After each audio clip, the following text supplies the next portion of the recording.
Arkansas Senator Tom Cotton joins me now. He is a member of the Senate Intel, Judiciary, and Armed Services and Economic Committees. Senator, good to have you with us. Thank you very much for joining us. I want to get your reaction to all of this. But first, the statement by the director of the FBI, and while I was watching it, I was thinking what we didn't hear from President Biden at the UN with regard to Iran or these threats. Your thoughts? Yeah, Martha, you're right. These things are all tied together, and it all goes back to Iran. Iran is the patron of Hezbollah, has been for decades.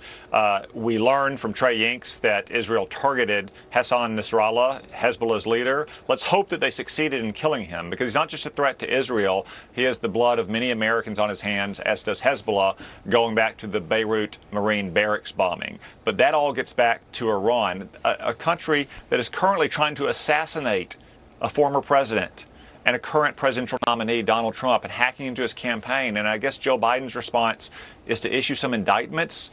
That's what the Clinton administration did in the 1990s to al-Qaeda, that emboldened them. Whereas Israel shows how you should handle these threats, which is try to eliminate them. Or for that matter, when Saddam Hussein reportedly was trying to assassinate George Bush 41, launched missile strikes against Iraq in 1993. It's clear that Iran thinks it can walk all over Joe Biden and Kamala Harris, while it's also scared to death of Donald Trump becoming president again. You know, this may be one of the reasons why. This is a comment that President Trump made on Iranian threats when he was speaking at Mint Hill, North Carolina yesterday. Watch this. If I were the president, I would inform the threatening country, in this case Iran, that if you do anything to harm this person, we are going to blow your largest cities and the country itself to smithereens. We're going to blow it to smithereens. You can't do that.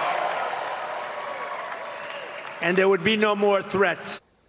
I mean, it's clear, Senator, that Iran listens to what they're not hearing from President Biden, what they are hearing from President Trump.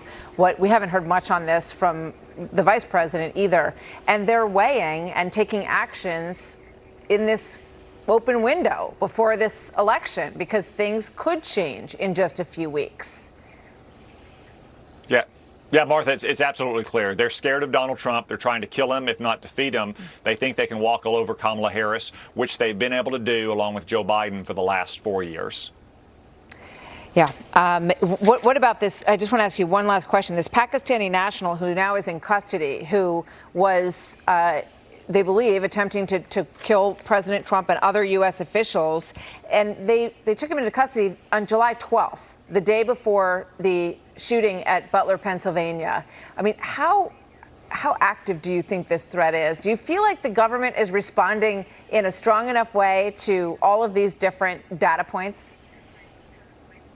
No, Martha. I mean, the Secret Service agents around Donald Trump are doing the best they can with what they've been given, but the administration, starting with Joe Biden, hasn't taken them seriously enough. Remember, these Iranian threats, or this threat you just cited, came before the first assassination attempt. They didn't augment security enough to stop it, or to make sure that he could just go out to do a rally in Wisconsin, which he had to cancel this weekend. Joe Biden needs to take responsibility and provide the Secret Service detail for Donald Trump everything they need to protect him for these final 6 weeks of the campaign. A lot to keep eyes on. Senator Tom Cotton, it's great to have you with us. We always like seeing you. Thank you very much for joining us.